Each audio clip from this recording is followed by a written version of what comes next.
Hazır mısın? İyice yaklaş. Balıklama. Evet canım. Bekliyorum. Evet. Çok güzel atladın Ela. Ne yaptın Eloş? Eloş şimdi bir kere babanın sırtına çık, bir de öyle yap. Geldi sırtıma çıkmak istiyor musun? Hazır mısın? Işığa doğru giriyoruz.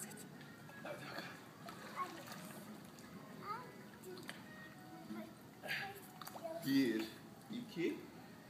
Basamadık ya. Bas. Omzuma bas. Şimdi atla. Good job. That was an excellent. Güzel miydi Ela? Yes! You did it. You did it, Ella. You did it.